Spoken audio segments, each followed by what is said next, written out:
అక్కడ ఖచ్చితంగా అవాసన జరుగుతుంది. వాళ్ళు మాత్రమే రావడం లేదు, ఖచ్చితంగా ఉన్నారు.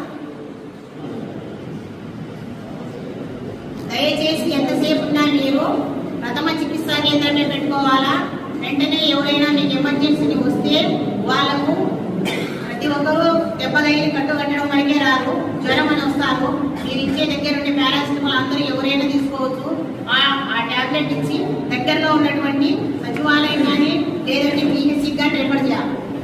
ఇన్ఫర్మేషన్ ఇస్తే వాళ్ళ కౌన్సిలింగ్ చేసి ఏ విధంగా ఒకటే అని చెప్పి వాళ్ళకు ముఖ్యంగా మీరు ఈ పరిధిలో అలాంటి వాళ్ళు ఉంటే వాళ్ళకు కూడా ఈ విషయాలు ఇప్పటికైనా మీరు ప్రథమ చికిత్సా కేంద్రాన్ని బోర్డు పెట్టుకోవాలి. డాక్టర్ని ఎక్కడా ఉండదు. ఇప్పటి వరకు సమావేశంలో దీనికే కాదు, మళ్ళీ లోపలికి వేసేది మార్గం. కాబట్టి ఇవన్నీ మీరు దృష్టిలో పెట్టుకొని ఇక మీద అలాంటివి చేయకుండా మీ పరిమితి ఏదో దాన్ని చేసుకుంటూ సమాజానికి మంచి చేస్తారని ఈరోజు మెయిన్ ఆర్ఎంపీలకు మీటింగ్ పెట్టుకోవడం జరిగింది. వాళ్ళు చేయవలసిన పని ఏంటి, చేయకూడని పనులు ఏమిటి, వాటి గురించి వాళ్ళతో డిస్కషన్ చేయడం జరిగింది.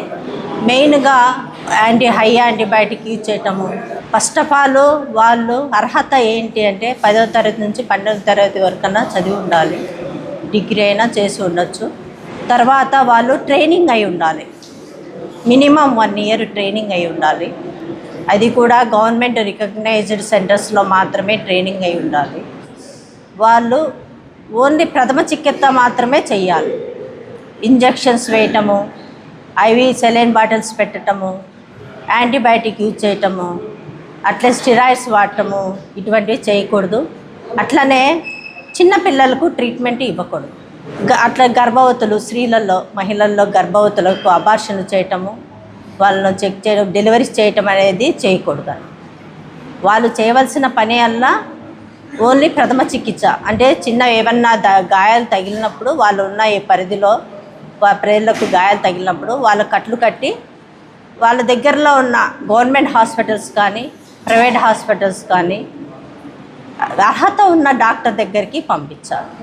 అది ఆ వైద్యం చేయగల డాక్టర్ దగ్గరికి పంపించాలని వాళ్ళకు సూచనలు ఇవ్వటం జరిగింది. వాళ్ళు ఉల్లంఘిస్తే దానికి తగ్గట్టు కఠిన చర్యలు తీసుకుంటామని కూడా వాళ్ళకి చెప్పడం జరిగింది. అట్లే ఈ మధ్య కాలంలో ఒక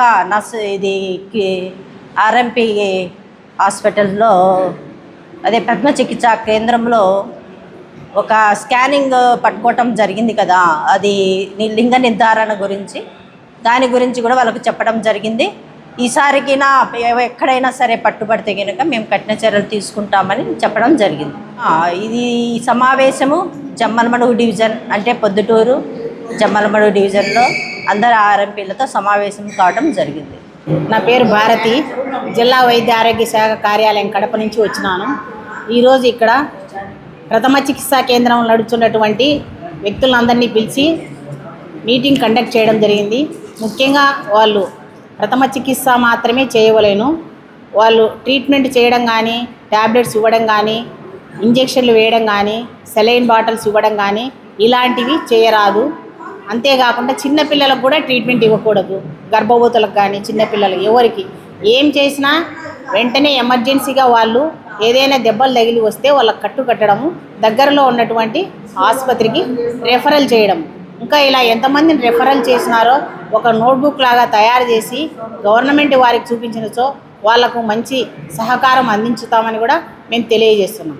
ముఖ్యంగా వీళ్ళు ఈ విధంగా ముందు పక్క మెడికల్ స్టోర్ పెట్టుకొని వెనక పక్క ఆర్ఎంపీని నడుపుతున్నారు. ఇది చాలా దారుణం. ఈ విధంగా ఎవరైనా చేసినచో వాళ్ళను కఠినంగా శిక్షించబడును. చట్టరీత్యా వాళ్ళను ఆ సెంటర్ కూడా సీజ్ చేయబడును. ఆ వ్యక్తి మీద కూడా తగినటువంటి చర్యలు తీసుకోబడునని ఇక్కడ ఉన్నటువంటి ఆర్ఎంపీలందరికీ వచ్చిన వాళ్ళందరికీ తెలియజేయడం జరిగింది. ఇంకా కొంతమంది ఆబ్సెంట్ అయినారు, వాళ్ళకు కూడా ఈ మెసేజ్ని వాళ్ళకు పాస్ ఆన్ చేయమని అందరికీ తెలియజేయడం జరిగింది. కాబట్టి ప్రజలకు మంచి చేయాలా, సమాజం బాగుండాలనే ఉద్దేశంతోనే మీరు అవగాహన కలిగి ప్రతి ఒక్కరికి హెల్త్ అడ్వైజర్గా మాత్రమే మీరు ఉండాలి అని అందరికీ తెలియజేయడం జరిగింది.